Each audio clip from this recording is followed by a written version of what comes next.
tentang budaya positif sekolah, Pak. Jadi sini sudah saya buat ringkasannya, pemahaman saya tentang budaya positif sekolah, modul 1.4 yang sudah saya pelajari di LMS Guru Penggerak ya, Pak. Jadi ada ini makna disiplin, ada yang menjelaskan motivasi perilaku manusia, ada keyakinan kelas juga, ada kebutuhan dasar manusia, lalu ada posisi kontrol yang kemarin saya singgung sedikit di rapat. Lalu ada juga di sini tentang restitusi. Nah, ini sudah saya print out, Pak, untuk guru-guru yang lain. Nanti sambil juga saya memberikan sedikit informasi kalau discuss dan berdiskusi kepada guru-guru yang lain atas pemahaman saya tentang modul budaya positif ini. Dan ini ada di belakang, Pak, gambar-gambar ini tentang beberapa penegakan budaya positif yang sudah saya lakukan di kelas, Pak.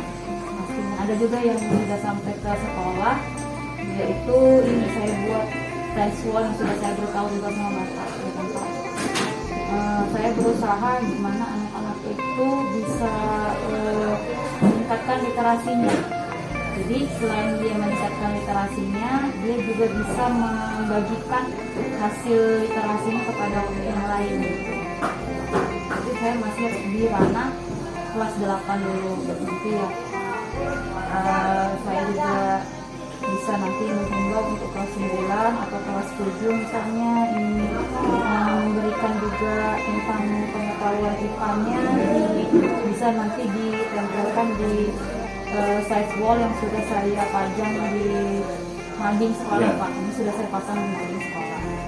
Jadi pembelajaran yang saya lakukan juga menggunakan media belajar yang ada di sekitar. Jadi kalau selama ini kan kalau hanya sekedar rumus-rumus saja gitu, Pak, tidak langsung praktek.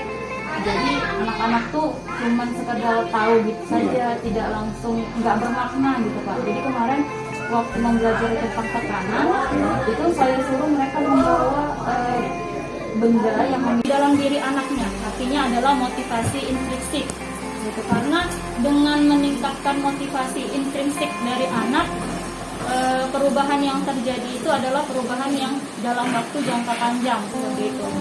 Nah, untuk bisa mendapatkan motivasi intrinsik ini, maka kita harus menerapkan disiplin positif di sekolah. Pastinya kalau kita mau menciptakan disiplin yang positif, tidak hanya dari satu guru aja, tapi harus semua komponen guru yang ada di sekolah ini. Bukan hanya gurunya, tapi juga semua komponen, baik itu tenaga pendidikan, baik itu penjaga sekolah, ataupun penjaga kebersihannya, semuanya harus berperan dalam menciptakan disiplin positif di sekolah. Nah, terkait dengan perbuatan atau tindakan anak-anak kita, biasanya kita tahu bahwa mereka itu bertindak karena ada 3 motivasinya. Motivasi perilaku namanya. Motivasi perilaku manusia itu ada 3. Yang pertama untuk menghindari ketidaknyamanan atau hukuman. Jadi ini merupakan motivasi perilaku yang paling rendah. Jadi ketika seseorang itu melakukan tindakan tertentu, dia itu melakukannya hanya untuk supaya dia tidak mendapatkan hukuman, atau dia tidak mendapatkan, atau dia supaya menghindari ketidaknyamanan. Atau bisa juga ketika anak ingin melakukan sesuatu, dia mengharapkan imbalan atau hanya penghargaan aja. Misalnya karena kita sering memuji dia, baru dia mau bertindak seperti itu. Nah, yang kita harapkan anak-anak kita itu atau peserta didik kita melakukan sesuatu itu untuk menjadi orang yang mereka inginkan atau menghargai diri sendiri dengan.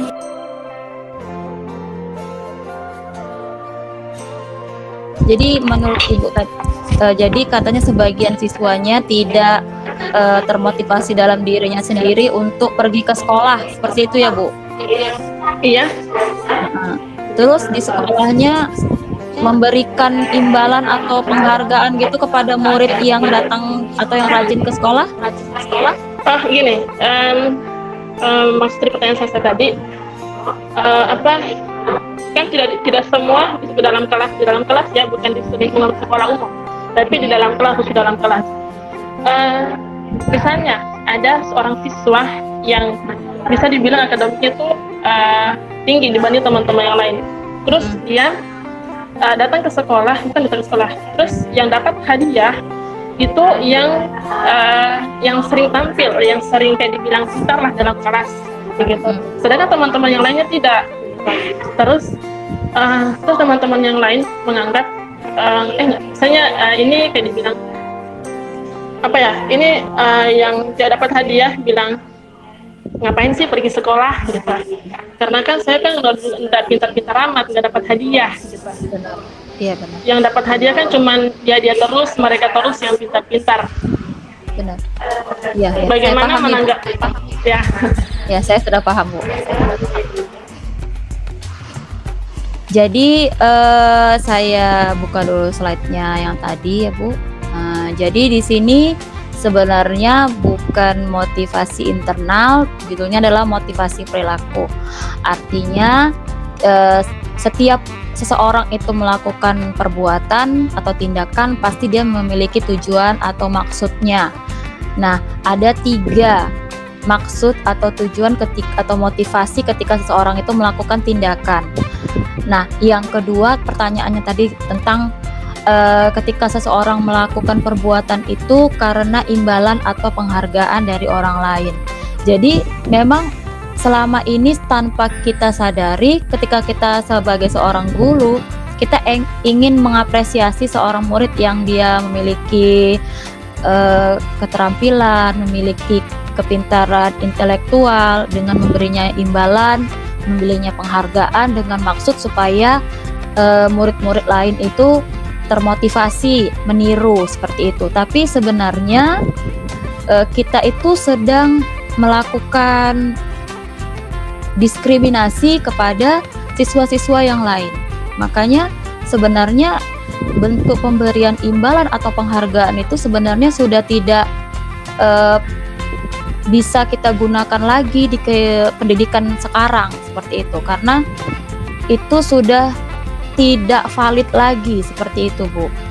Jadi seharusnya kita ketika ingin memotivasi siswa, kita harusnya memotivasinya secara internal. Makanya lebih baik kita itu melakukan motivasi yang ketiga, yang ini untuk menjadikan murid itu seperti yang mereka inginkan dan menghargai diri sendiri dengan nilai-nilai yang mereka percayai.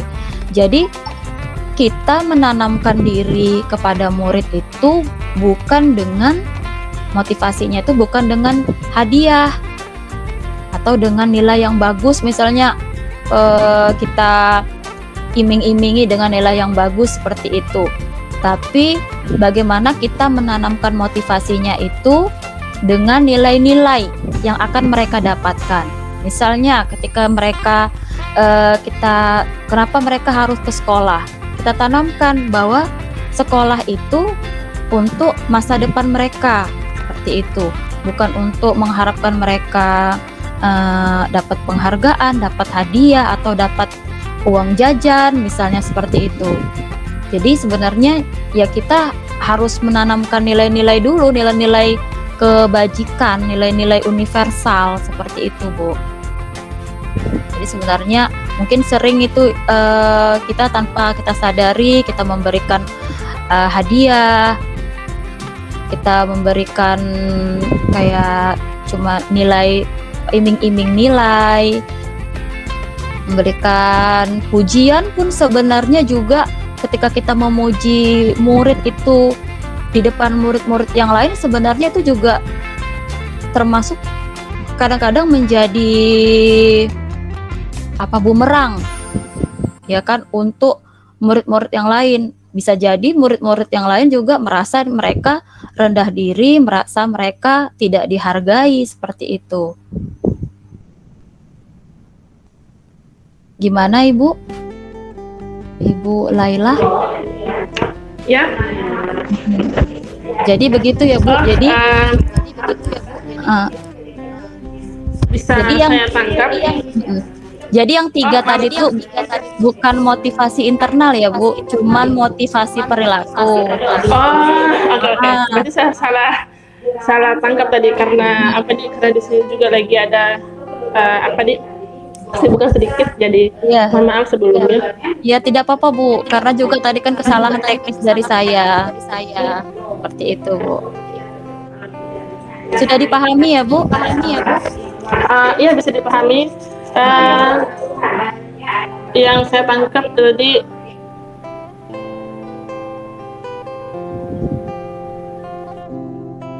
tim memberikan hadiah itu bukan salah satu bumerang untuk anak-anak yang tidak mendapatkannya, dan menjadikan juga motivasi untuk mereka yang dibilang rendah dalam hal akademik. Oke, baik, terima kasih. Iya, terima kasih sama-sama Bu. Untuk ibu-ibu yang lain, ada tanggapan lagi atau pertanyaan?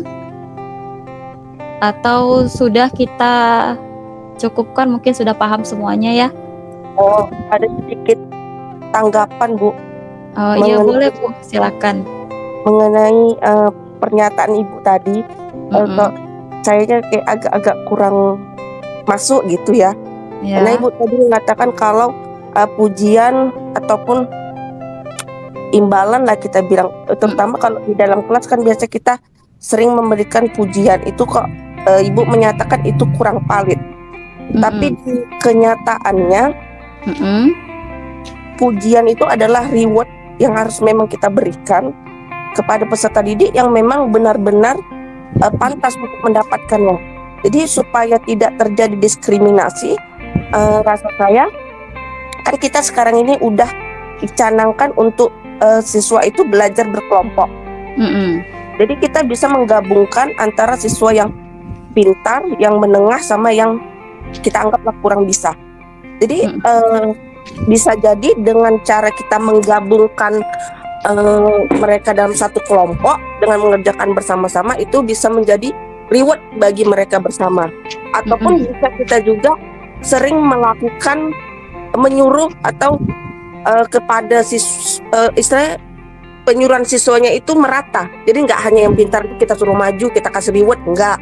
Tetapi kepada siswa-siswa yang kemampuannya juga di bawah yang pintar, sehingga apapun yang dia jawab harus kita kasih pujian. Menurut saya seperti itu. Jadi nggak hanya selamanya tidak valid, tetapi tetap juga bisa dipakai sekali-sekali agar siswa itu tetap termotivasi. Menurut saya begitu. Iya benar. Jadi Bu, maksud saya tadi sih mungkin saya yang kurang detail menjelaskannya. Pujian itu biasanya kita sering tanpa disengaja memberikan pujian itu kepada satu orang yang dia itu paling menonjol di kelas. Jadi kita sering menunjuk dia, atau misalnya kita menunjuk anak yang mungkin dia kurang gitu, atau yang mungkin dia ribut. Pas dia lagi ribut kita suruh dia menjawab pertanyaan kita, atau misalkan dia yang secara merata kita memberikan pertanyaan kepada yang siswa yang tidak hanya pintar saja, tapi ketika yang tidak pintar itu atau yang kurang akademiknya kita beri pertanyaan mereka tidak bisa menjawab, kita lempar ke yang siswa yang bisa menjawabnya, terus kita memberikan pujian kepadanya. Nah, bisa jadi secara tidak sengaja itu bisa melukai juga hati dari si siswa-siswa yang kurang akademiknya, atau yang tadi sebelumnya kita kasih persoalan, kita pertanyaan, tapi dia tidak bisa menjawab, seperti itu. Tapi bagus seperti yang Ibu bilang tadi, ketika kita membuat mereka dalam diskusi kelompok, dalam kelompok-kelompok yang notabene mereka itu beragam pengetahuannya. Jadi ketika diberikan reward, diberikan pujian, yang mendapatkan pujian itu tidak hanya yang pintar saja, tapi seluruh kelompoknya. Seperti itu, Bu.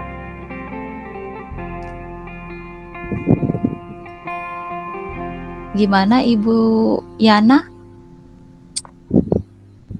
Iya, maksud saya seperti itu, Bu. Iya, Jadi iya benar. tidak selamanya itu tidak valid, tetapi memang kadang-kadang kita butuhkan, dan kadang-kadang juga seandainya kita namanya hati orang kita tidak tahu ya, apalagi hati siswa. Saat kita memberikan reward kepada orang lain atau pujian kepada yang bisa atau yang mampu, mungkin ada sebagian siswa yang kecil hati, ada juga sebagian siswa yang termotivasi. Aku juga pengen dapat, kan kayak gitu.